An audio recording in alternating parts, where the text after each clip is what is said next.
Nag-umpisa na ang pagdinig ng korte sa kaso ng mga nawawalang sabongero pero hindi sumipot ang lahat ng mga complainant. Alamin kung bakit sa agenda report ni Joash Malimban. Mula sa original 19 complainants mula sa Santa Cruz, Laguna, dadalawang pamilya na lang ang naabutan ng media kanina na dumalo sa pagdinig ng missing sabongeros cases sa Quezon City. Sila sina Dayan Loyola at Teresa Hapag, mga asawa ng dalawa sa mga biktima. Parte sila ng isa sa dalawang grupo ng mga pamilya ng missing sabongeros na binubuo na lang ng 5 katao. Ang kabilang grupo raw kasi hindi na raw dumadalo sa mga pagdinig matapos umanong maareglo.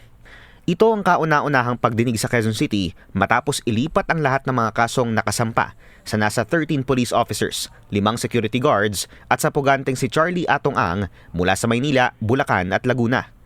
Lagi naman po namin panawagan makamit po namin yung hustisya na para po talaga sa amin.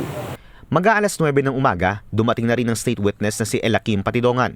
Nakasuot ng isang ballistic helmet at bulletproof vest habang tulak-tulak ng mga otoridad at ng kanyang abogado papasok ng Quezon City Justice Hall. Siya ang kapatid ng isa pang state witness na si Julie Dondon Patidongan o mas kilala sa tawag na alias Totoy. Tumayo siya bilang witness ngayong araw habang dinidinig ang bail petition ng mga police at security guard na dawit sa kaso.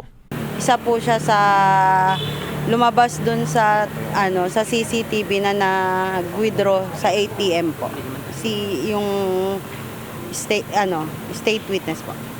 Naabutan din ng media sina Attorney Bernardo Vitriolo, ang abogado ng isa sa mga pulis na akusado, Attorney Gabriel Villarreal na siyang legal counsel ni Ang at ilan pa sa legal counsels ng Patidongan Brothers. Sinubukan natin kumuha ng pahayag ng mga abogado pero tumanggi muna ang mga ito.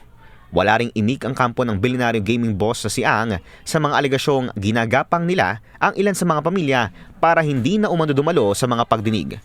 Para sa agenda, Joash Malimban, Billionaire News Channel. Manatiling nakatutok sa Billionaire News Channel. Sumubaybay sa aming social media accounts at mag-subscribe sa aming YouTube channel para sa mga eksklusibong balita at storya.